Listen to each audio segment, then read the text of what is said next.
Secondary school employees co-op credit society लिमिटेडची संचालक मंडळ निवडणूक 2021-26 या निवडणुकीत सहकार पॅनलचा प्रचार शुभारंभ पॅनल प्रमुख शिवाजी शेंडगे यांच्या नेतृत्वात धुळे शाखेचे उमेदवार प्रवीण गवडे यांच्या प्रचारार्थ आज सहकार पॅनलच्या वतीने उमेदवार म्हणून त्यांना घोषित करण्यात आले। याबाबत वृत्त असे की धुळे शहरातील निर्मल कॉलेज येथे आज दिनांक 1 डिसेंबर 2021 रोजी सायंकाळी 5 वाजता सहकार पॅनलचा शुभारंभ आज संध्याकाळी करण्यात आला। यावेळी गस बँक गटनेते रवींद्र खैरनार, सहकार पॅनलचे पॅनल प्रमुख Shivaji Shendge, Sambhaji Shinde, Nitin Rokade, Sanjay Patil, RP Patil, SN Patil, Satyasha sir, Sukhlal Borse, Torvane sir, Sharad Patil, धुळ्याचे उमेदवार प्रवीण गवडे सर आदी सर्वच शिक्षक संघटनेचे पदाधिकारी या ठिकाणी मोठ्या संख्येने उपस्थित होते। यावेळी सदर निवड प्रक्रिया ही येत्या 18 डिसेंबर 2021 रोजी मतदान प्रक्रिया पार पडणार असून दिनांक 20 डिसेंबर 2021 रोजी या मतदान प्रक्रियेचा निकाल जाहीर होणार आहे। तरी या निवडणुकीत सहकार पॅनलचाच विजय होणार असल्याचा विश्वास यावेळी या प्रचार प्रसंगी व्यक्त करण्यात आला। यावेळी या secondary school employees co-op credit society limited Mumbai या पतसंस्थेत एकूण 32,000 सभासद असून यापैकी धुळे जिल्हा येथून एकूण 1300 सभासदांचे मतदान धुळ्यातून मतदान करीत असतात। त्यात प्रामुख्याने धुळे जिल्ह्यासाठी उमेदवार या ठिकाणी घोषित करण्यात आले, ज्यात प्रामुख्याने प्रवीण गवडे सर हे सहकार पॅनलचे अधिकृत उमेदवार आहेत अशी घोषणा देखील या प्रचार प्रसंगी करण्यात आली। गेल्या पंचवार्षिक विद्यमान पॅनलच्या अनागोंदी कारभारामुळे सलग 3 वर्षापासून या अनागोंदी कारभाराच्या विरोधात सहकार पॅनल स्थापना करून शिवाजी शेंडगे यांच्या नेतृत्वात याबाबत विरोधी भूमिका घेत अनागोंदी कारभार हा बंद व्हावा म्हणून या सहकार पॅनलची स्थापना करण्यात आली। तसेच सभासदांचे हित जोपासण्यासाठी सदर या सहकार पॅनलची स्थापना केली असल्याचे यावेळी सांगण्यात आले, ज्यात प्रामुख्याने शिक्षकापासून तर लिपिकापर्यंत त्यांच्या मुलांना देखील शिक्षणासाठी कर्ज योजना उपलब्ध करून दिली जाईल असा वचननाम्यात नमूद केले आहे। येत्या निवडणुकीत सहकार पॅनलला बहुमतांनी 19 उमेदवारांना मतदान करून आपल्या सेवेची संधी द्यावी असे आवाहन या प्रचार प्रसंगी करण्यात आले। यावेळी शिक्षक भारती, शिक्षक क्रांती, महाराष्ट्र शिक्षक सेना, महाराष्ट्र शिक्षक इतर शिक्षकांचे गट या निवडणुकीत सहकार पॅनलला सहकार्य करतील असा विश्वास यावेळेस अनेक मान्यवरांनी व्यक्त केला। या ठिकाणी तुम्ही अतिशय जोमाने कामाला लागा।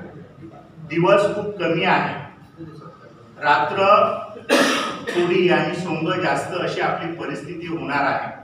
कधी कधी गवळे सर तुमच्यापर्यंत पोहोचणार नाही, तुमच्या गावापर्यंत पोहोचणार नाही।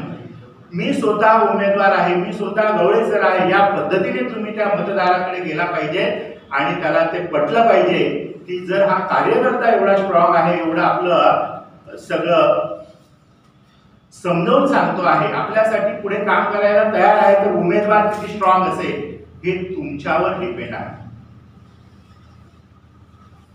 एक छोटीशी गोष्ट सांगतो, हे बसलेले जे आहेत ना सगळे चेअरमन आणि विद्यमान संचालक शरद दादा पण इथे आले, मी त्यांचा सत्कार करू इच्छितो।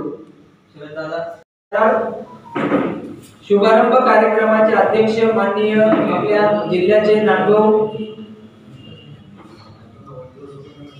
शेंडगे सर, आदरणीय शिंदे सर, आदरणीय गजानन पाटील सर, आदरणीय संजय पाटील सर, या जिल्ह्याचे आपले आदरणीय Torvane sir, RT Patil sir, Sharad Patil sir, शिक्षक भारतीचे रोकडे सर, सेनेचे शिक्षक सेनेचे SN पाटील सर, परिषदेचे रामभाऊ पाटील सर, आणि उपस्थित असलेले सगळे माझे बंधूंनो, गेल्या 4 वर्षापासून म्हणजे 16-17 पासून या पतसंस्थेची शाखा आपल्या धुळे जिल्ह्यात आल्यानंतर आपल्या अनेक बंधूंच्या अडचणी मुक्त झाल्या. आपण सुरुवातीला मंगळूर पतपेढी जेव्हा इथे आली सर, तर येथील लोकांचा विश्वास बसत नव्हता की मंगळूरची शाखा धुळ्यात कसं काय सुरू होऊ शकते. कदाचित आपल्या 1000 रुपया आणि बऱ्याच स्कीम चालू असतात, तर गवळे सरांनी ही पण काही स्कीम आणली का काय या हिशोबानं बरेच लोक टाळत होते सुरुवातीला. पण काही महिन्यांनी काही दिवसांनी लोकांनी जेव्हा संवाद साधला मंगळूरकडे मित्रमंडळी, आणि मग त्यांना कळायला लागलं की ही पतसंस्था खरोखर चांगली आहे. बरेच आपले इकडचे मित्रमंडळी नातेवाईक मंगळूर, ठाणे, कल्याण परिसरात आहेत. आणि मग त्यावेळी समजलं की ही पतपेढी एक चांगल्या स्वरूपाची आहे की ज्याचं कार्यक्षेत्र 22 शाखा आणि मला वाटतं जवळजवळ 9 जिल्ह्यांमध्ये आता मात्र 35,000 जवळपास सभासद या पतसंस्थेचे आहेत. या पतसंस्थेमध्ये बघा कोणी का असेना, प्रत्येक माणसाला वाटतं की आपणही काहीतरी मोठं व्हावं, मोठं झालं पाहिजे. आणि ज्या 4-5 वर्षापासून आपण या पतसंस्थेचं काम करत होतो, त्या पतसंस्थेत आता जे विद्यमान पॅनल आहे, शेंडगे सरांच्या मार्गदर्शनाखाली, मोरे सरांच्या मार्गदर्शनाखाली, सरदे सरांच्या मार्गदर्शनाखाली या पॅनलमध्ये, सहकार पॅनलमध्ये त्यांनी माझा विचार केलाय. पण ज्या वेळेस मी इथे लोकांना सांगितलं की सहकार पॅनलच्या माध्यमातून मला उमेदवारी देणार आहे, तर लोकांना विश्वास बसत नव्हता की बा समोरच्या पॅनलने इकडच्या जिल्ह्यातला उमेदवार दिलेली नाही. आणि अशा वेळेस सहकार पॅनल सुद्धा एखाद वेळेस टाळू शकतं. मग एक समोरासमोर करून किंवा त्यांना बोलवून त्यांच्याच हस्ते आपण वधून घेऊ की गवळे सरांना येथील उमेदवारी आहे का नाही. आणि म्हणून आमचे जिल्ह्याचे लाडके नेते नानभाऊ, खरं एक परिस आहे, ज्या परिसाचा भाग एखाद्या लोखंडाला लागतो तर ते सोनं झाल्याशिवाय राहत नाही. आणि म्हणून त्या नानभाऊंना मी सांगतो की नानभाऊंनी त्या परिसाचा भाग मलाही थोडा लावावा आणि माझंही सोनं करावं, या आपल्या सगळ्यांच्या वतीनं नानभाऊंना मी विनंती करतो. आणि म्हणून शेंडगे सरांच्या संपर्कात येऊन आजचा जो कार्यक्रम आहे, खरं तर पाऊस सुरू आहे, या पावसात बरेच मित्रांनी सांगितलं की तुम्ही आहे काही बोलू नका, आम्हाला तुम्हाला उमेदवारी दिली नाही, या पॅनलने समोरच्या पॅनल मधून उमेदवारी नाही, त्यांचा विषय संपतो. ज्या वेळेस समोरचं पॅनल तुमच्या समोर येईल त्यावेळेस तुम्ही असंच सांगितलं पाहिजे की तुमच्या पॅनल मध्ये धुळे जिल्ह्याला तुम्ही काही प्रतिनिधित्व दिलंय का. गेल्या 4-5 वर्षापासून आपण त्यांची सेवा करतो. सेवा आपल्याला काय म्हणतात, तुम्हाला आम्ही याच्यातून म्हणजे नाही शिकून संचालक नाही की आपल्यावर पतसंस्थेने मोठे उपकार केले, हो इथं आणून. त्यांचं म्हणणं काय आहे, तुम्ही कशाला उमेदवारी मागतात, की पतसंस्था जी आहे बरोबर उपकार केले तुमच्यावर पतसंस्था आणून. असे कोणते उपकार केले शेंडगे साहेब? धुळे जिल्ह्याची वसुली आमची 100% 1 नंबरला आहे. कुणी थकलेलं नाही. बरं कर्ज घेतलेलं आहे माणूस, प्रत्येक जण त्याचं व्याज भरतोय. कुठून ना कुठून तर बँकेतून कर्ज घेतलं असेल तर व्याज तर भरणार आहे. आणि म्हणून माझी सगळ्यांना विनंती राहील, मगाशी तोरवणे सर जे म्हणले की मी जरी तिथं पोहोचलो, कारण हे एकट्या माणसाचं काम नाही,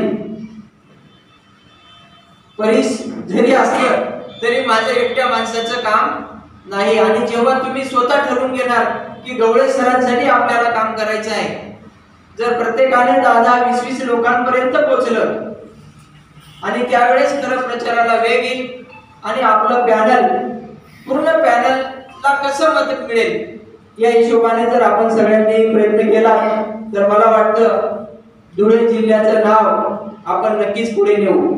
आणि जर ही एक आलेली संधी आहे आणि जर या संधीचा फायदा आपल्याला घेता आला नाही तर उद्या ते पॅनलवाले म्हणतील की धुळे जिल्ह्याला उमेदवारी देऊन सुद्धा काहीच झालं नाही, पुढच्या वेळेस इकडे पाहणार सुद्धा नाही. होऊ शकतं का नाही होऊ शकतं? होऊ शकतं. म्हणून सगळ्यांनी आपण जोराने लागून येणाऱ्या 18 डिसेंबरला ज्या दिवशी मतदान होईल त्या दिवशी बहुसंख्य मतांनी आपण मतदानाला यावं एवढी मी विनंती करतो आणि माझा प्रास्ताविक थांबवतो.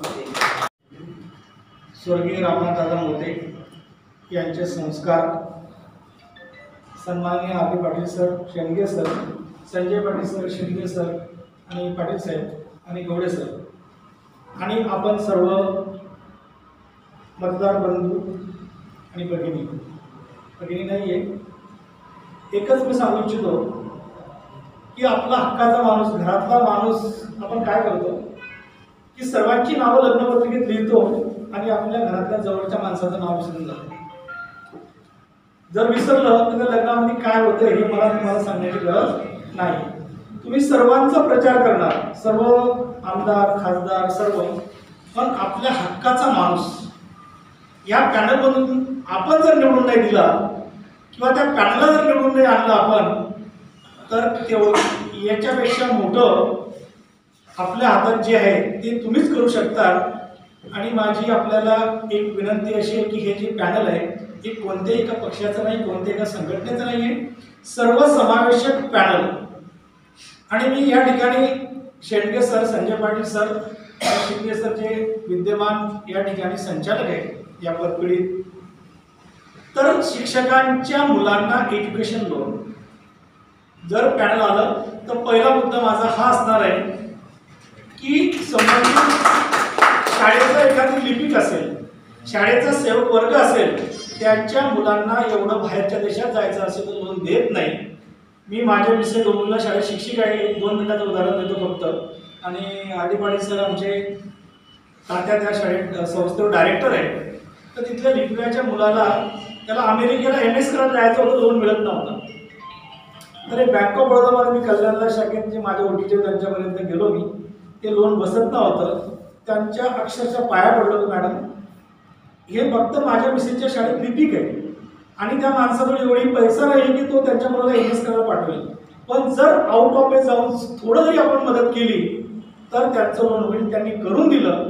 जर ह्या पदपीढीत आमचं सर्व संचालक मंडळ आलं तर मी सर्वांच्या समोर एक तुम्हाला आणि सर्व 32,000 सभासदांना ग्वाही देणार की एज्युकेशन लोन बाहेर जाणाऱ्या शिपायाचा मुलगा जरी असेल तरी त्याच्यासाठी आमची पदपीढी 100% सहकार्य करेल एवढं या ठिकाणी बोलतो आणि या ठिकाणी थांबतो. आणि आपण त्याच्यासाठी मैदानात उतरतो, लढतो, आपण कधी जिंकतो, कधी अपयशी येतो. या सगळ्या गोष्टी होत असताना तुमच्या समोर एक पॅनेल घेऊन आलो आणि हे पॅनेल घेऊन येताना मी विद्यमान जे पॅनेल होतो त्याचाच भाग होतो, सत्ताधारी पण विरोधक. सत्ताधाऱ्यातला विरोधक म्हणून मी तुमच्या समोर उभा आहे. मी आहे, शेंडगे सर आहेत, राज बोराटे आहेत, सत्येंद्र सिंग आहेत. आम्ही 4 जण सत्ताधाऱ्यातले विरोधक आहोत.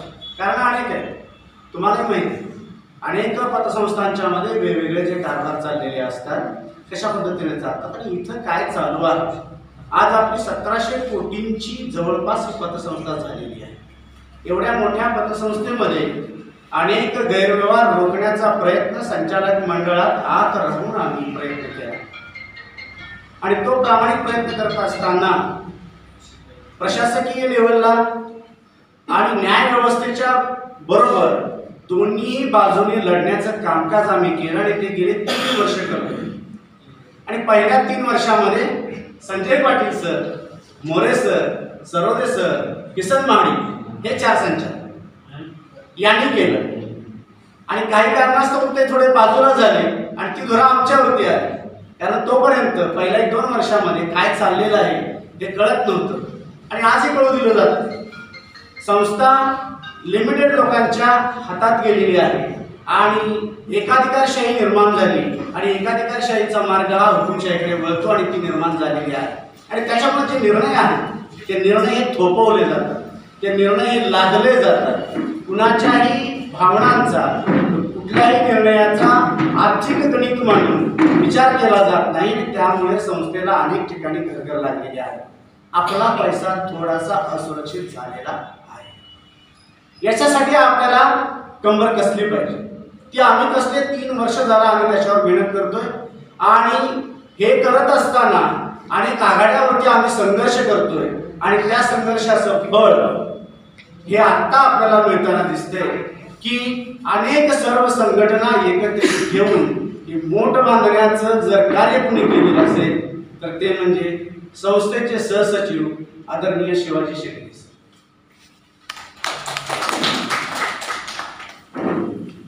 या माणसाच्या पायात चप्पल नाही बघा, सोडून गेले 2 वर्ष. कारण एकमेव आहे, संस्थेतला जोपर्यंत अनागोंदी कारभाराला मी पायबंद घालत नाही तोपर्यंत मी चप्पल नाही घालत.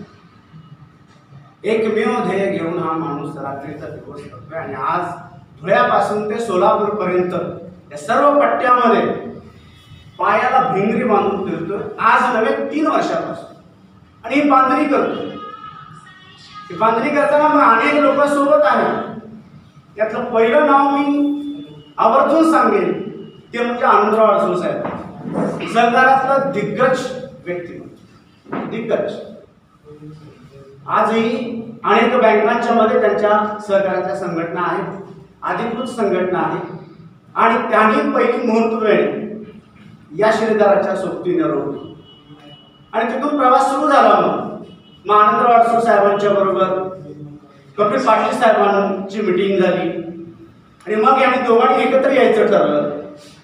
मग कशा पद्धतीने पॅनल पुढे नेता येईल याचा विचार झाला. आणि हे सर्व सुरुवात झाल्यानंतर मग याच्याबरोबर आणि कुणाला जोडता येईल तो प्रयत्न झाला. आणि त्या प्रयत्नांचा भाग म्हणजे आज तुमच्या पुढे येऊ घातलेले जे 19 उमेदवार आहेत, एक एक नाव जर तुम्ही बघितलं तर हिरे दिसते. आलेल्या सर्व मतदारांचं स्वागत आहे. या सर्व हिऱ्यांना एकत्रित जोडण्याचं कामकाज हे शिवाजी शेळके सर, मी स्वतः, Sambhaji Shinde sir, Sanjay Patil sir, Sarode sir, More sir, Raj Borate sir, Satyendra Singh sir, Prakash Shelke sir, core committee आहे. ही सगळ्यांना एका धाग्यामध्ये जोडण्याचं कामकाज यांनी केलं. आज पश्चिम महाराष्ट्रामध्ये जे काही उमेदवार दिलेले आहेत हे उमेदवार, एक उमेदवार आहेत मुख्याध्यापक महामंडळाचे नियंत्रक सुभाष माने सर यांचा चिरंजीव, एक पंढरपूर. दुसरा उमेदवार दिलेला आहे सोलापूरसाठी श्रावण बिराजदार सर, पुणे जिल्हा, पुणे विभागीय मुख्याध्यापक महामंडळाचे ते अध्यक्ष आहेत. तिसरा उमेदवार दिलेला आहे जयंत आसगावकर, ते आमदार आहेत, शिक्षक आमदार, त्यांचे पुणे विभागाचे उमेदवार आहेत. इंदापूरचे दिलेले आहेत उमेदवार गायकवाड सर, हे आत्ताचे राज्यमंत्री भरणे मामा जे आहेत त्या भरणे मामांचं सर्व कामकाज पाहणारे, स्वतःच्या घरात गेली 25 वर्ष सरपंच पद आलटून पालटून मिसेस आणि ते विकास सोसायटी त्यांच्या ताब्यात आणि तालुक्याचे राष्ट्रवादीचे तालुका अध्यक्ष, एवढी सगळी पदं सांभाळणारा तो माणूस. त्यानंतर उमेदवार दिलेला आहे नारायणगावला संतोष ढोबळे सर, आमदार अतुल बेनके यांचं सर्व कार्यक्रम पाहण्याची आणि सर्व कार्यक्रम यशस्वी करण्याची जबाबदारी पूर्णतः त्यांच्याकडे असते, असे अतुल ढोबळे सर. त्यानंतर पोकरकर सर, आज पुणे जिल्हा म्हटलं की नाव फक्त पोकरकर सरांचं येतं. दिग्गज व्यक्तिमत्व ही यामध्ये आहेत. हे पश्चिम महाराष्ट्रातली व्यक्तिमत्व सांगितलं. आणखी एक राहून गेलं, सातारचे मुख्याध्यापक महामंडळाचे माजी अध्यक्ष संजय यादव सर, म्हणजे जवळपास मुख्याध्यापक 5 सरांचा दबदबा आहे मुख्याध्यापक महामंडळाचा. आणि मुंबईतून मी स्वतः विद्यमान संचालक संभाजी शिंदे सर, सहसचिव शिवाजी शेंडगे सर, विद्यमान संचालक राज बोराटे सर, विद्यमान संचालक सत्येंद्र सिंग सर, त्याच्यानंतर सरोदे सर, सुभाष मोरे सर आणि प्रकाश शेळके सर. एवढे सर्व दिग्गज आणि त्यातला मोहरा आणि विद्यमान संचालक मंडळामध्ये होते गवळे सर आमच्यासोबत, गुलाबराव गवळे, ते गवळे सरांची पण गवळे सर मात्र आपल्यासोबत। समजून चला तुम्ही फक्त, सख्खे बंधू तिथे आहे आणि सख्खे बंधू इथे आहे, त्यामुळे काय घडतं याची चुणूक तुम्हाला आली असेल। तुमच्या सगळ्यांची फक्त जबाबदारी एकच आहे, आम्ही तुम्हाला प्रतिनिधित्व दिलंय, काय द्यायची गरज होती, उपकार केल्याची भाषा, कोण कुणावर उपकार करते, कुणाची प्रायव्हेट लिमिटेड कंपनी आहे का ती, का कुणाची बापदाद्याची प्रॉपर्टी आहे, नाही आहे ना, ती नाही आहे। हे सगळं तुमचा हक्काचं आहे आणि तुम्ही मालक आहात, ते देणारे नाहीत मालक, मालक तुम्ही आहात, तुम्ही ठरवायचं आहे कुणाला तिथे नेऊन ठेवायचं आहे आणि हे तुम्हीच ठरवू शकता। आणि या वेळेला तुम्ही दाखवून द्या धुळ्यावरती उपकार केले नाही, धुळ्याचा हक्क आहे तो आणि तो तुम्हाला मिळालाय, तो आमच्या माध्यमातून आम्ही तुम्हाला गवळे सरांच्या रूपाने एक चांगला हिरा तुमच्या पुढे दिलाय। फक्त थोडेसे पैलू पाडायचं बाकी आहे, ते तेवढं तुम्ही जरा करा, तुम्ही सर्वजण करा ही मला अपेक्षा आहे। गवळे सरांना भरघोस मताने 1350 मतं तुमची आहेत, उमेदवार पण तुमचा आहे आणि हा उमेदवार 20 तारखेला गुलाल लागलेला बघायचंय तुम्हाला, बघणार ना सर्वजण? नक्की। तर या तुमच्या उमेदवाराला 20 तारखेला निवडून आणण्याची जबाबदारी, म्हणजे त्या दिवशी रिझल्ट येणार आहे, 18 तारखेला मतदानाची प्रक्रिया होणार आहे, कशी होईल काय होईल याचे आमचे दिग्गज सांगतीलच तुम्हाला, त्यामुळे त्या प्रक्रियेकडे मी येत नाही, फक्त काळजी घ्या मतदान बाद होऊ नये, कारण गेल्या वेळेला जवळपास 2500 ते 3000 आपल्या शिक्षकेतर कर्मचाऱ्याचं मतदान बाद झालेलं आहे, हे वाचवायचं आहे, हे वाचवायचं। तर त्यासाठी काय करायला गेले आमचे दिग्गज सांग, तो विषय मी त्यांच्याकडे सोपवतो। तर सर्वांना आपली नम्र विनंती एवढीच आहे की आपण सर्वजणांनी मिळून सहकार पॅनेल जे बनलेलं आहे यामध्ये शिक्षक भारती, महाराष्ट्र शिक्षक सेना, शिक्षक क्रांती, शिक्षक परिषदेचे काही गट, अर्थात अधिकृतपणे त्यांना परवानगी नाही त्याच्यामुळे आतून ते गट आपल्याशी सहभागी आहेत आणि जरी कुणी शिक्षक परिषदेचं एखादं पॅनल उभं राहिलं असं जर म्हणाल तर राज्य कार्यकारिणीचा त्यांचा निर्णय आहे, शिक्षक परिषद पॅनल लावणार नाही, हा त्यांचा निर्णय आहे, लक्षात घ्या। कुणी जर तुमच्या समोर आलं तर तो खोटं बोलतो, हे लक्षात ठेवा तुम्ही, मग त्याच्यासोबत जायचं की नाही ते ठरवा तुम्ही। तर त्यामुळे आपण सर्वांनी या गोष्टीचा विचार करा, सहकार पॅनल हे सहकार्यानं वागणार आहे, सामूहिक नेतृत्व मानणार आहे, कुठेही इथे जेव्हा सहकाराचा सुहाकार झाला तेव्हा हा संघर्ष सुरू झाला, लक्षात घ्या। तर हा संघर्ष आता टिपेला पोहोचलेला आहे, या संघर्षाला वेळ आलेली आहे न्याय देण्याची, न्याय देण्याची जबाबदारी तुम्ही जागृत मतदार बंधू कराल अशी अपेक्षा ठेवतो आणि मी माझे 2 शब्द इथे संपवतो। जय हिंद, जय महाराष्ट्र, जय सर। सहकार पॅनलच्या प्रचाराच्या मेळाव्याच्या निमित्ताने आजच्या कार्यक्रमाचे अध्यक्ष, आमचे मार्गदर्शक, सहकार क्षेत्रातलं जाणतं व्यक्तिमत्व, ज्यांना खळानखळा अशी माहिती या नाशिक विभागातील सर्व शिक्षक बांधवांना ख्याती आहे त्यांच्या संदर्भात, असे आजच्या कार्यक्रमाचे अध्यक्ष, आमच्या लोकहित गटाचे गटनेते आदरणीय नानभूश्री रवींद्रजी खैरनार सर, तसेच या बँकेचे नाव जरी माहिती नसतं रामभाऊ पाटील सर, त्याच्यानंतर सिंह पाटील सर आणि गस बँकेचे ज्यांचं आता नुकतंच आगमन झाले माजी व्हाईस चेअरमन आमचे सन्मित्र आदरणीय सत्तेसा सर, तसेच माझे सहकारी पतसंस्थेचे संचालक आदरणीय मुखराजाबा, तसेच विविध संघटनांचे पदाधिकारी, तुम्ही न्याय दिला आहे आणि आमचं टेन्शन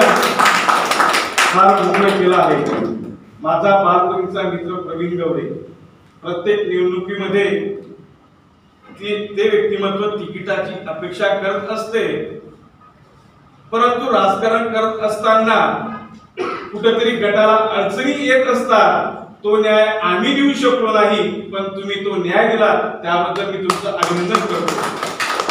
कारण आमची आता येणाऱ्या 6-8 महिने निवडणूक आहे, थोडंसं त्यांच्या ज्या अपेक्षा होत्या थोडस तुम्ही तो भार आमचा हलका केला, त्याबद्दल पुनश्च तुमचा अधिकार. कसं असतं, मैत्री आहे परंतु न्याय देऊ शकत नाही, अडचणी येतात पण ती अडचण दूर केली तुम्ही. तर आपल्या सहकार मी तुमच्याकडनं एक माफक अपेक्षा करतो की मला तुम्ही अपेक्षा केली, आता सरांनी भाषण केलं की मतदान चांगल्या प्रकारे व्हावं.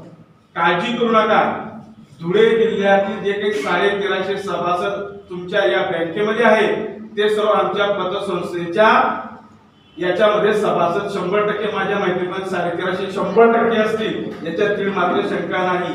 आणि आमच्या जिल्ह्यातला तुम्ही न्याय दिला असल्या कारणाने आमचा धुळे जिल्ह्यातील सभासद दही भात करणार नाही याची जबाबदारी आम्ही घेतली, लक्षात घ्या.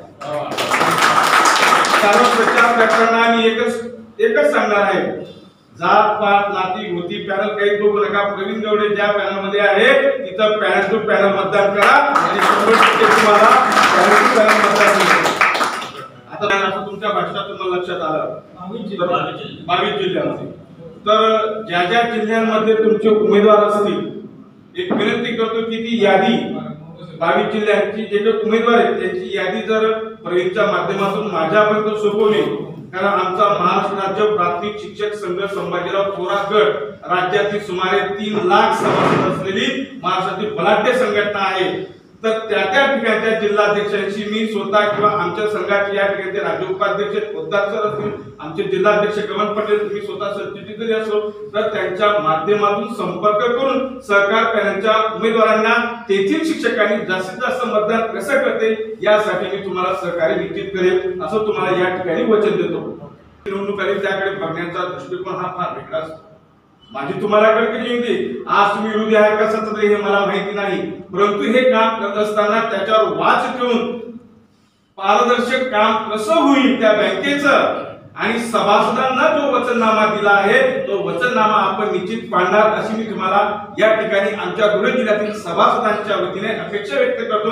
आणि आपल्या हातून निश्चितच चांगलं काम होईल. मला पहिले तुमचं भाषण ऐकायचं, जसं मी तुमचा मानसिकतेचा गैरफायदा न घेता बोलायला गेलं तर बँकांविषयी पतसंस्थेची 1-1 तास सुद्धा बोलू शकतो, परंतु तिथलं मला काहीच आयडिया आणि माहिती नसल्यामुळं मी जास्त काही. मुंबईत पतपिढी आली त्यावेळेस सुरुवातीला प्रवीण गवळे सर, श्याम दिवसने सर, मच्छिंद्रराव वाघ सर आणि आम्ही विनंती केली की प्राथमिकच्या शिक्षकांना सुद्धा सभासद करून घ्या.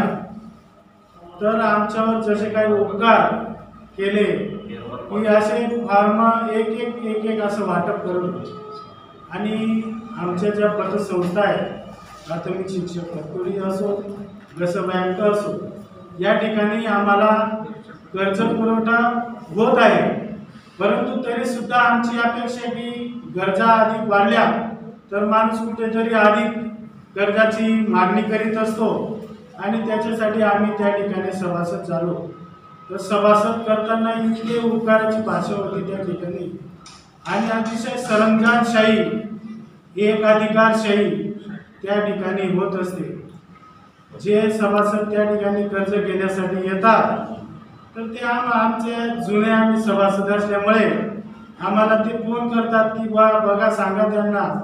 तर आम्हाला अडचणी येतात, BDO साहेबांच्या सही, गट शिक्षणाधिकाऱ्यांच्या सह्या आणि आमच्याकडे कसं आहे फक्त गट शिक्षणाधिकाऱ्यांची सही घेतली पतसंस्था गस बँकेला की ताबडतोब कर्ज पुरवठा होत असतो.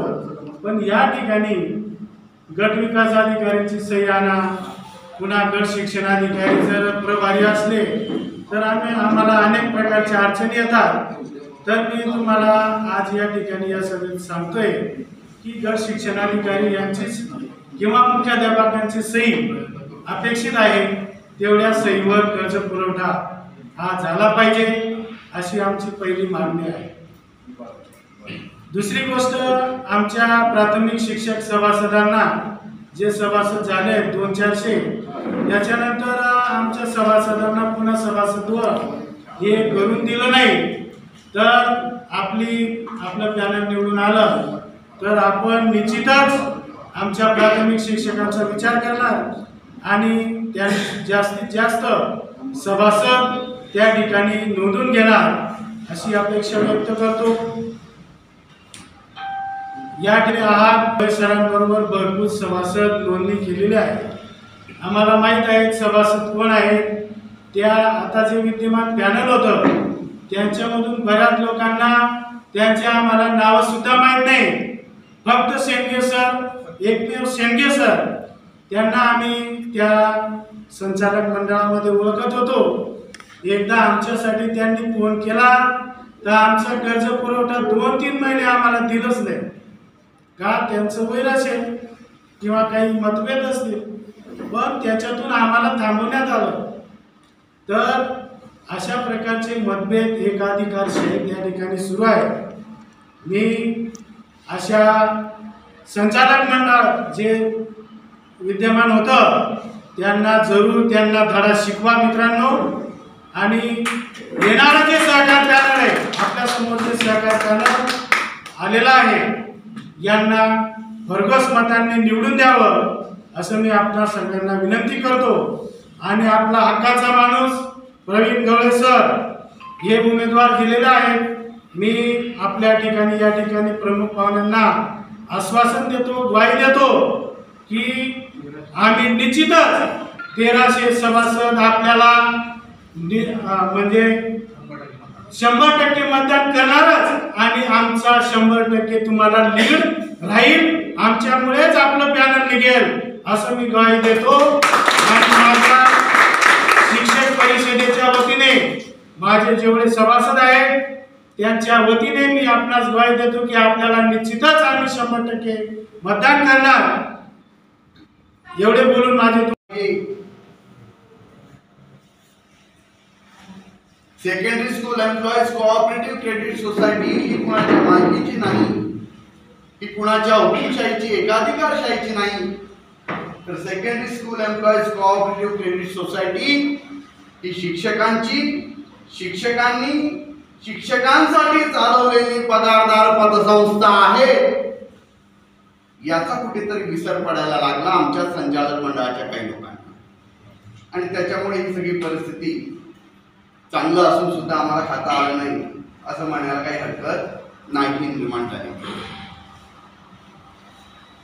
आणि म्हणून हा प्रपंच गेल्या 3 वर्षापासून मांडलेला आहे. या प्रपंचामध्ये कुठलीही गाडी 2 बैलांशिवाय ओढता येत नाही. मी स्वतः आणि माझ्याबरोबर शिक्षक भारतीचे प्रमुख कार्यवाह सन्माननीय जालिंदर सरोदे सर यांनी जीवाला जीव देऊन, साथ देऊन, पायाला भिंगरी बांधून, खिशाला चाट पाडून आम्ही दोघांनी सुरुवात केली. सुरुवात करताना हम अकेले चले थे मगर साथ बनता गया, कारवा बढ़ता गया. असं करत करत आज सर्व पक्षीय, सर्व संघटनात्मक, सर्व समावेशक असं हे पॅनल तयार झालेलं आहे. यामध्ये शिक्षक भारतीचे कार्याध्यक्ष सुभाष मोरे सर, माझ्याबरोबर मुंबईवरून आलेले शिक्षक भारतीचे महत्त्वाचे पदाधिकारी आणि शिक्षक भारतीच्या मुख्याध्यापक संघटनेचं महाराष्ट्र पातळीवर नेतृत्व करणारे शिक्षक भारतीचे नेते सन्माननीय संजय पाटील सर. त्याचबरोबर आज रामनाथ अण्णा मोते यांच्या निवडणूक म्हटली की त्याचा पहिला बिगुर वाटतो तो तात्यांपासून. तात्या म्हणजे आमचे RD पाटील सर, हे कोकण विभागाचे संबंध शिक्षक परिषदेचे प्रचार प्रमुख म्हणून भाजपतर्फे काम पाहतात. आज प्रमुख आहेत ते सर.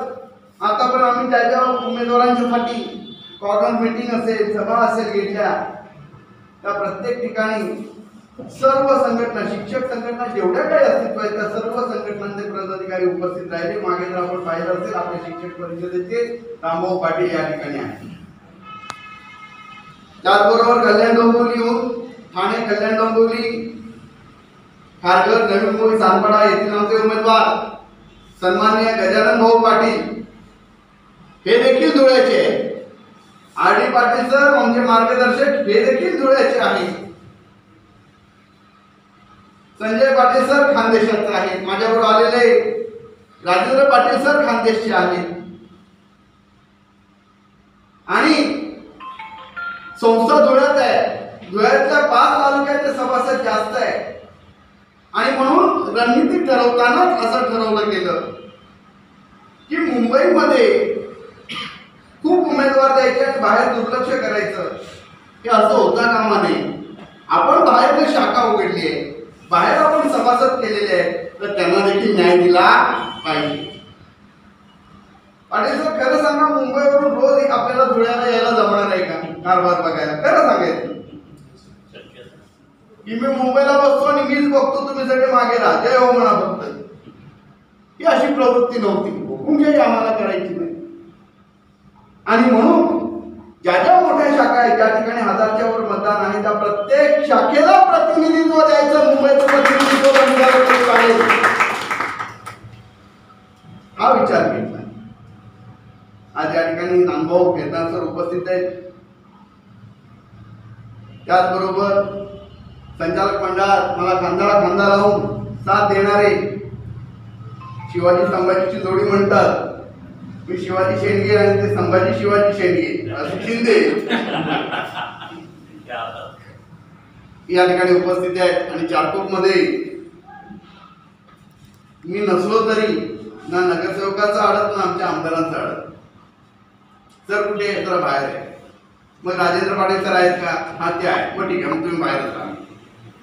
तर असे आमचे परमश्री राजेंद्र पाटील सर या ठिकाणी आलेले आहेत.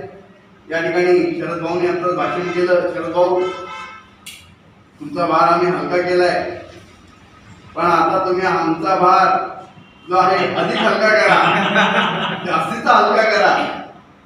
आणि आज एक भार हलका केलाय, तुम्ही जर साथ दिली तर पुढच्या पंचवार्षिक मध्ये अधिक भार हलका करू. मुख्याध्यापक महासंघ संपूर्ण महाराष्ट्राचा काँग्रेस आणि राष्ट्रवादी या सगळ्यांना एकत्र करून ही मूळ बांधलेली. राष्ट्रवादीचे तर आमदार मंत्री यांचेच उमेदवार दिलेले आहेत, त्यांच्या संस्थेचे वगैरे. कारण ग्रामीण भागामध्ये संस्था चालक हे मुख्य आमदार खासदार नेतेच असतात आणि त्यांचा प्रभाव असतो. त्यामुळे ग्रामीण भागाची व्यवस्था चांगली केलेली आहे. मुंबईमध्ये आता सरांनी सांगितलं, शिक्षक भारती कपिल पाटील यांच्या विरोधात मी शिवसेनेचा अधिकृत उमेदवार होतो. कपिल पाटील साहेब निवडून आले शिक्षक भारतीचे, त्यांना 1 नंबरची मतं मिळाली. मी काही मताने मागे राहिलो, मला 2 नंबरची मतं मिळाली. विद्यमान अध्यक्ष हे अपक्ष उभे राहिले, त्यांना 450 मतं मिळाली, डिपॉझिट जप्त झालं. त्यामुळे मुंबईत 1 नंबर 2 नंबर आम्ही एकत्र आलेलो आहोत. मुंबईत आणि मुंबई कल्याण डोंबिवली ठाणे परिसरामध्ये 18,000 मतदार आहे. हे 18,000 मतदार आम्ही एकत्र आलेलो आहोत. शिक्षक क्रांती संघटना आमच्या बरोबर आहे, सुधीर भाऊ आहेत, विद्यासेवक संस्था आमच्या बरोबर आहे, जसं तुम्ही आज पेशवाले सगळ्या तशा पद्धतीने. त्यामुळे तुमचा पहिला विजय या 18,000 मतात मुंबई ठाण्यात कल्याण डोंबिवलीतच होणार आहे.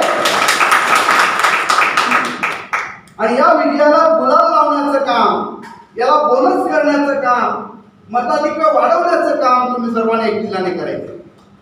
आणि ते अशक्य नाही, कारण समोरच्या पॅनलमध्ये उमेदवार कुठे जोडायचा, प्रचार कोण करणार, मुंबईतून येऊन किती दिवस प्रचार करणार, पुन्हा कुणाला भेटणार. आणि मग प्रत्येकाला काय सांगणार, तुला मी कॉप करून घेतो, तू यावेळेस आमचं काम कर. कॉपच्या जागा 2 असतात. किती? कॉपच्या जागा 2, ब्रँचेस किती? 22. त्या समोरच्या पॅनलने धुळ्यात नाशिकमध्ये उमेदवारी दिलेली नाही. त्यांनी नारायणगाव, जुन्नर, लोणावळा, मावळ या 4 तालुक्यात उमेदवार दिलेला नाही. सोलापूर, पंढरपूरला, इंदापूरला उमेदवार दिलेला नाही. ठाण्यात नाही, सानपाड्यात नाही. कल्याण डोंबिवलीला आपल्या मराठी माणसात एक उत्तर भारतीय आणून बसवलेला आहे, म्हणजे तोही उमेदवार त्यांना तिकडे मिळाला नाही. मुंबईत कुणाला द्यायचं आणि कुणालाच नाही, कारण प्रत्येकाला शब्द देऊन ठेवलेला आहे. 2 कॉपच्या जागा आपल्या जवळ 5 तालुके आहेत. 5 तालुक्यात 10 लोकांना सांगितलं तुम्हाला कॉप करून घेतो.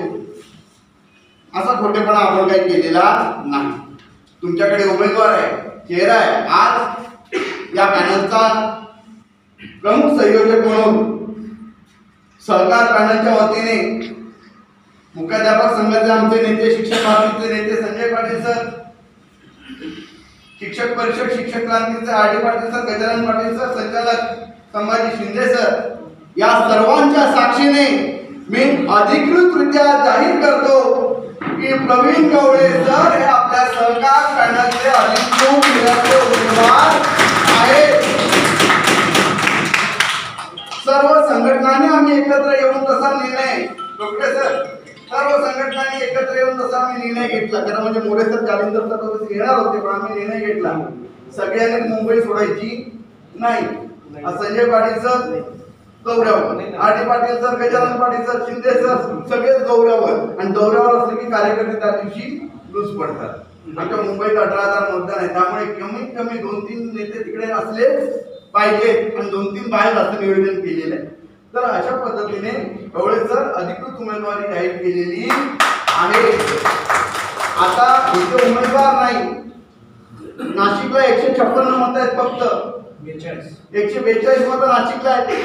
इकडे उमेदवार नाही. धुळ्यात, नाशिकात, खानदेशात तर आपण एकमेव प्रतिनिधित्व आहात. त्यामुळे एक सगळी 100% मतं पडली पाहिजे. नाही पडण्यासाठी काय केलं पाहिजे? तालुका वाईज टीम बनवली पाहिजे.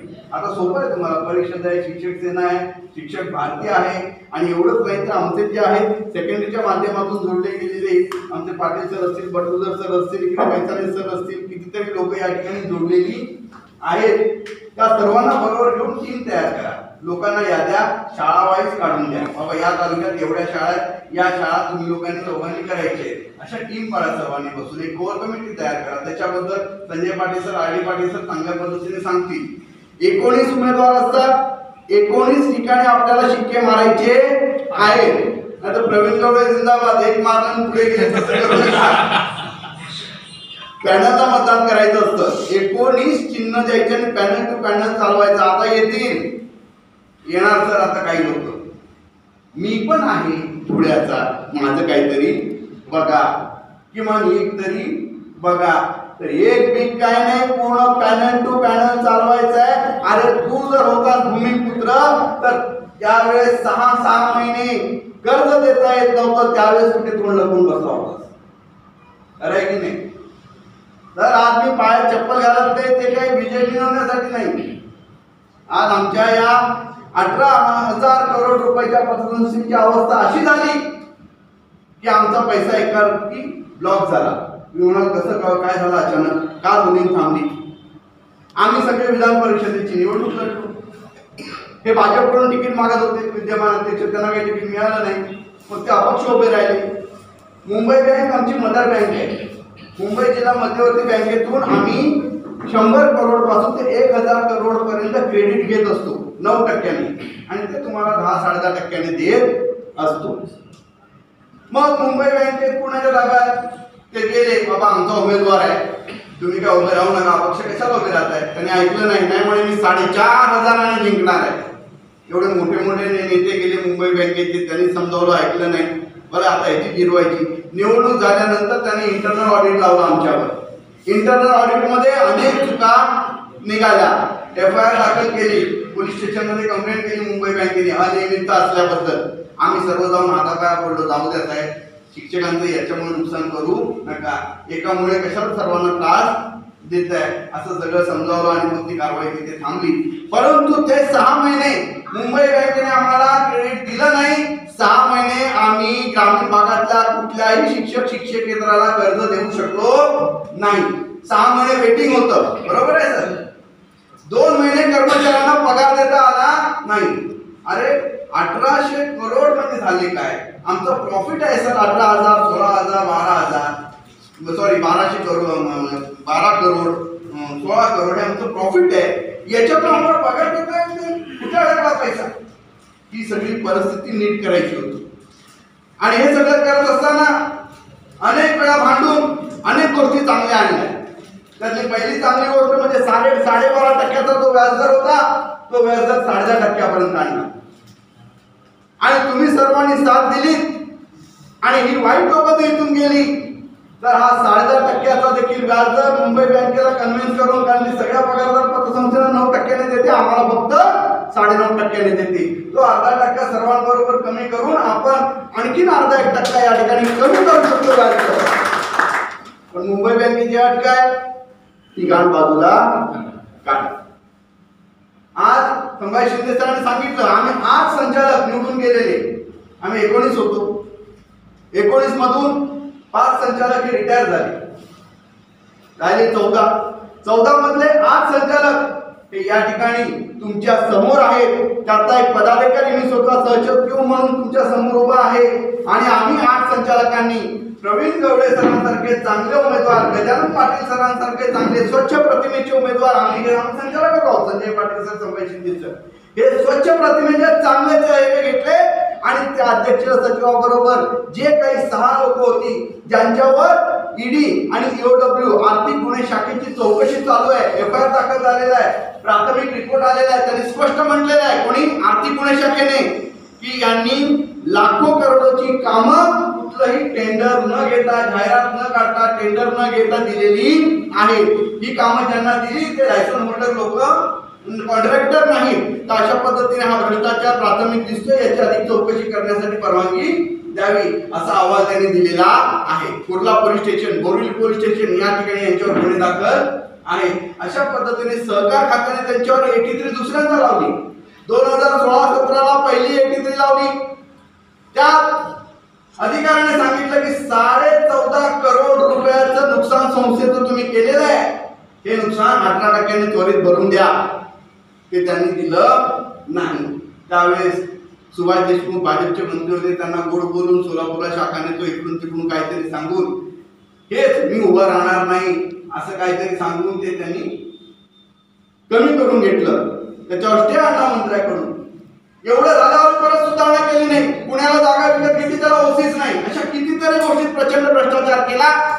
त्याचा चौकशा त्याची चालू आहे. संभाजी निकम अधिकारी दिलेले 3 महिन्यात अहवाल द्यायचा आहे. हे सगळं होत असताना आज आपण 25 लाख रुपये कर्ज देतो. 7वं वेतन आहे, लागू झाला, पगार लाख रुपये झाले.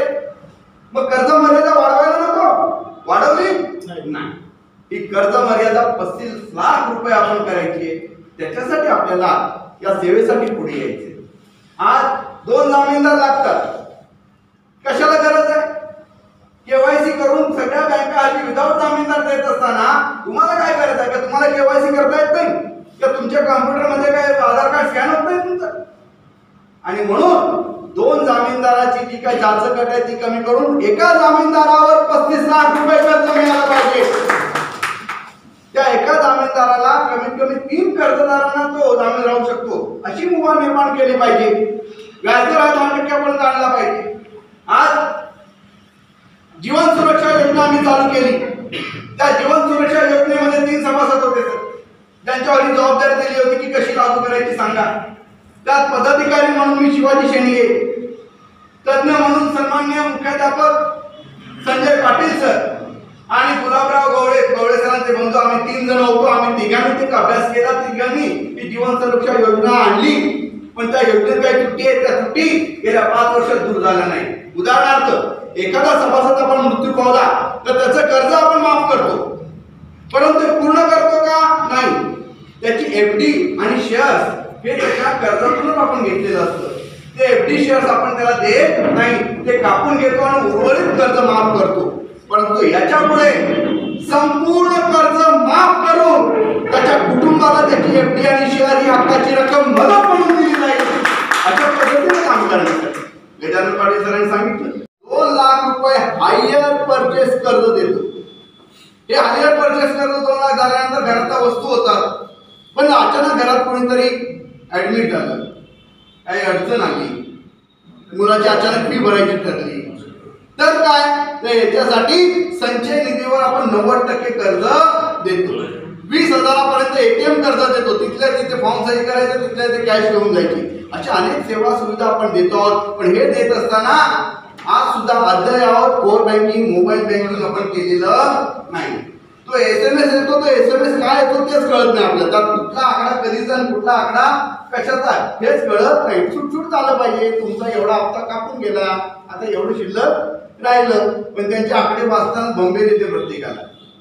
तर अशा पद्धतीने core banking, mobile banking, ATM असेल, RTGS, NFT या सगळ्या सुविधा आपण या आपल्या पतसंस्थेच्या माध्यमातून दिल्या पाहिजेत. याच्यासाठी आपण या 8 आम्ही विद्यमान संचालकांनी एकत्र येऊन 8 विद्यमान संचालक आणि पदाधिकाऱ्यांनी एकत्र येऊन ज्यांच्यावर भ्रष्टाचाराच्या चौकशा चालू आहेत अशा वाईट प्रवृत्तीच्या संचालकांना बाजूला करून चांगल्या प्रवृत्तीचे गवळे सरांसारखे, पाटील सरांसारखे सभासदांचे कामं करणारी एक उमेदवार आपण बरोबर घेऊन या तुमच्या सभासदांच्या सेवेसाठी आम्ही आलेलो आहोत. हे विद्यमान संचालक तुमच्याकडे तुमच्या सेवेसाठी या चांगल्या लोकांना घेऊन आलेला आहे, ही बाब पहिल्यांदा लक्षात घेतली पाहिजे.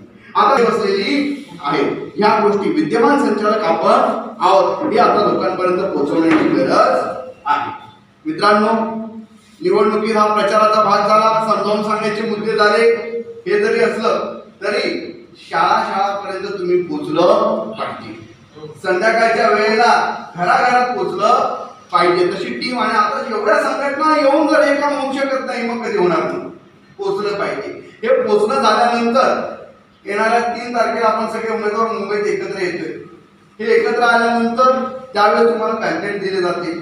9 तारखेपर्यंत ते पॅम्पलेट तुम्ही लोकांच्या घरापर्यंत, शाळेपर्यंत पोहोचवायचे आहेत. व्हॉट्सअप ग्रुप वगैरे सगळीकडे पाठवायचे.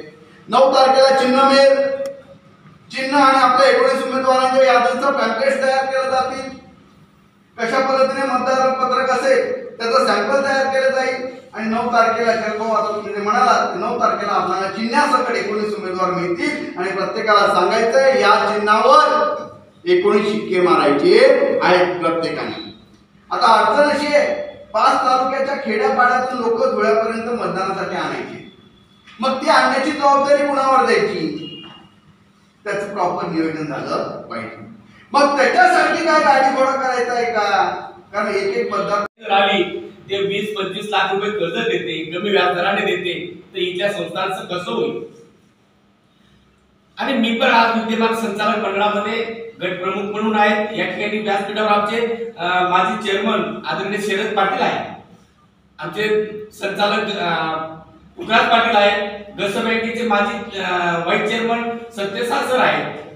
या ठिकाणी आमचे सर्व संघटनांचे पदाधिकारी उपस्थित आहेत. आदरणीय तोरणो सर आहेत मुख्याध्यापक संघाचे. तर ही आपली मुंबई क्रिएटिव्ह सोसायटी या धुळे जिल्ह्यामध्ये आली तेव्हा आमच्या संचालक मंडळामध्ये सुद्धा आम्ही चर्चा केली की आपल्याला हे नियोजन करावं लागेल आणि या संस्थेच्या संदर्भात आम्ही चर्चाही केली. आणि तेव्हा मी आमच्या मित्रांना सांगितलं, संचालकांना सांगितलं की ही संस्था आली तर आपल्याला पथ्यावर पडणार आहे, आपल्याला फायदा होणार आहे. तर आमच्या संचालकांना सुरुवातीला खरं पटत नव्हतं.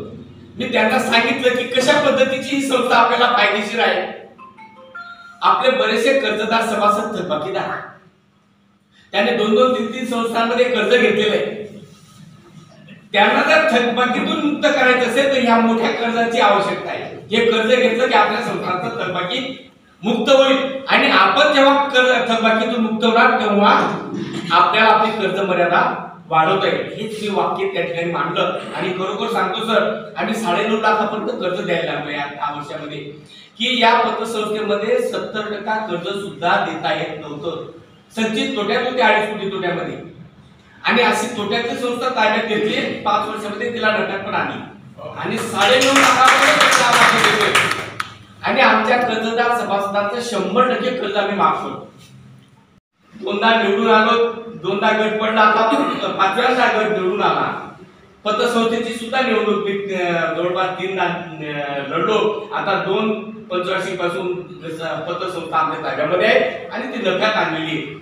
त्यांना मायक्रो प्लॅनिंग पण दिलं की आपण कशा पद्धतीने हे मतदान काढून घेतलं पाहिजे आणि त्याच्यासाठी आपण जे बूथ पद्धत असते ना तशा पद्धतीचं विशिष्ट मतदारांची संख्या, त्याचं नियोजन, त्याच्यावर आपण कोणाकोणाला कसं नेमलं पाहिजे ते काढून घेण्याचं कसं आपण नियोजन केलं पाहिजे या संदर्भात त्यांना मी समजावून सांगितलं. त्या पद्धतीचं नियोजन मतदारसंघ फार मोठा आहे त्या धुळे आणि नाशिक. आता मला त्यांना मी प्रश्न विचारला होता की नेमकं त्या दिवशी वाहनांची व्यवस्था कशी करणार, मतदार कसे आणणार, त्यासाठी खर्चाचं नियोजन काय असेल, या बऱ्याचशा गोष्टी तुम्ही तुमच्या सराव 3 वेळा कसं बँकेत पण आणि पतपिढीमध्ये सुद्धा इच्छुक होते, परंतु बऱ्याचशा अडचणी आल्या. ते नंदुरबार जिल्ह्यात होते, धुळे जिल्ह्यात आल्यानंतर आमचे कॅटेगरीचे उमेदवार पहिले दिलेले होते, त्यांना पुन्हा रिपीट करावं लागलं म्हणून त्यांना आम्हाला देता आले नाही, परंतु आज तुम्ही त्यांना उमेदवारी दिलेली आणि म्हणून त्यांच्या माध्यमातून आपला गट कसा निवडून येईल आणि ते आपले प्रतिनिधित्व कसं करतील यासाठी आम्ही 100% पूर्ण त्यांना मदत करणार आहोत, प्रयत्न करणार आहोत. स्वतः आम्ही झोपून घेऊ, स्वतः प्रचार करू. तर या ठिकाणी एवढं आश्वासन देतो.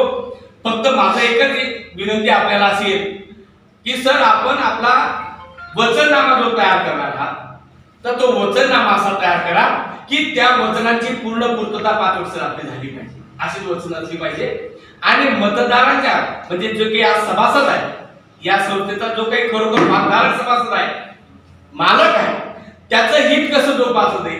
मग तुम्ही डिव्हिडंड देताना डिव्हिडंड असेल, आपल्या वर्गणीवरचं व्याज असेल आणि कर्जाचा व्याजदर असेल, या त्रिसूत्रीमध्ये आपण समन्वय साधला पाहिजे.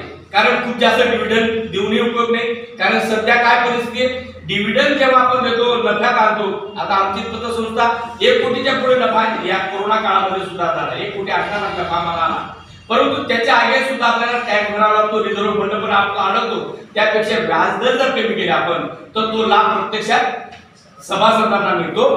आणि म्हणून आपण व्याजदर कमी करणे, डिव्हिडंड पण त्या प्रमाणात आणि ठेवीदारांचे म्हणजे आपली वर्गणी जी असते, वर्गणीवर सुद्धा तेवढा व्याज आपण कसा दिला जाईल अशा पद्धतीचं जर धोरण ठेवलं तर आपण खऱ्या अर्थाने या सभासदांना म्हणजे आपल्या भागधारक सभासदांना न्याय देणार आहोत.